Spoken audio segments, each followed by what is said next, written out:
Hi friends, I welcome you all in this exciting training session being conducted by TNV Academy.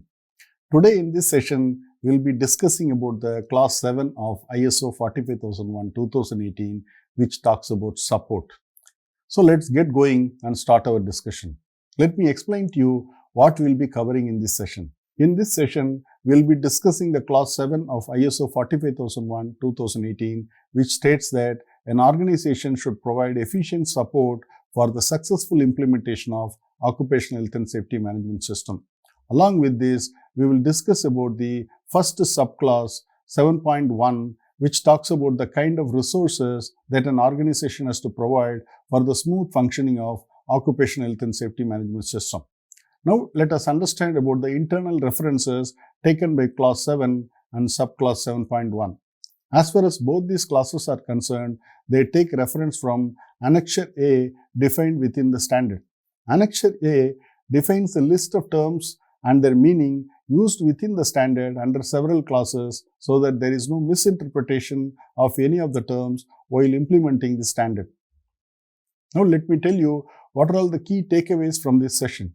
At the end of this session, you will be able to understand what is the kind of support an organization has to provide for its occupational health and safety management system, how an organization determines what resources will be required to achieve the objectives of occupational health and safety management system, who will be responsible for allocation of these resources.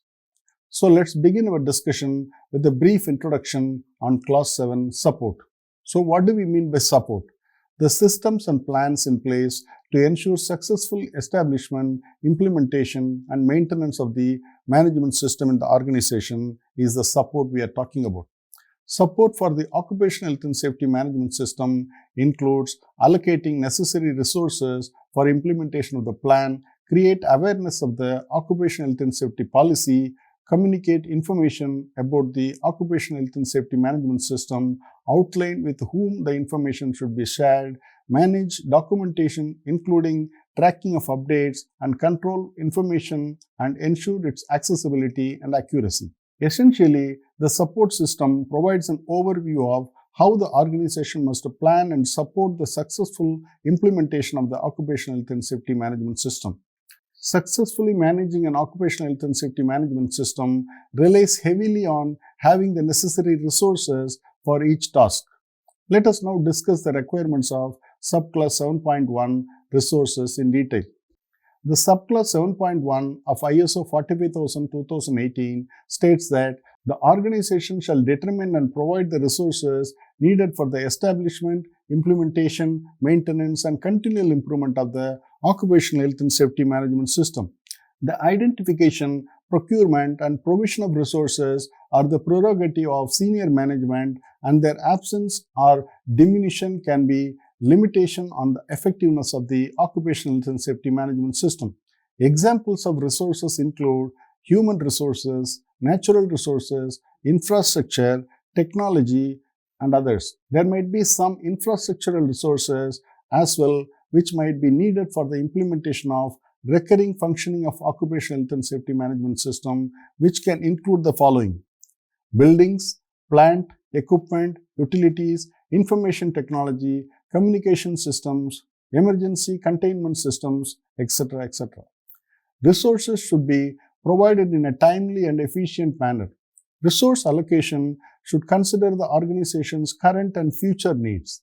Resources will be required to fulfill the requirements identified during the planning stages of the system to maintain continuous improvement.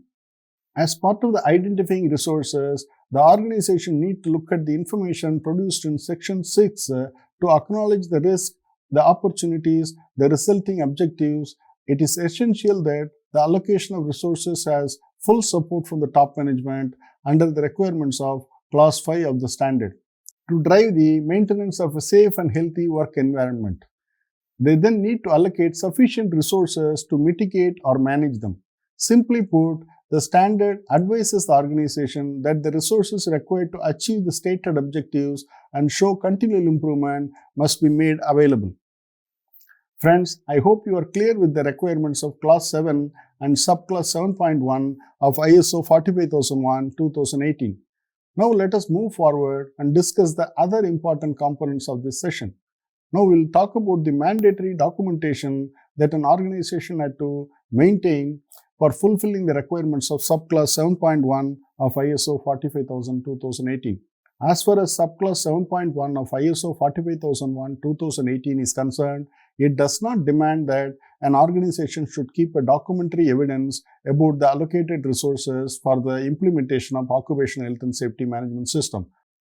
However, an organization, for its internal reference and use, can keep a documented information that what resources are allocated to what functions of the occupational health and safety management system within the organization.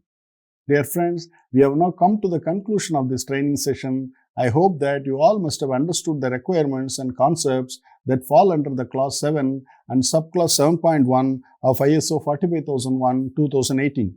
See you soon with an exciting new topic. Till then, it's me signing off. Goodbye and thank you.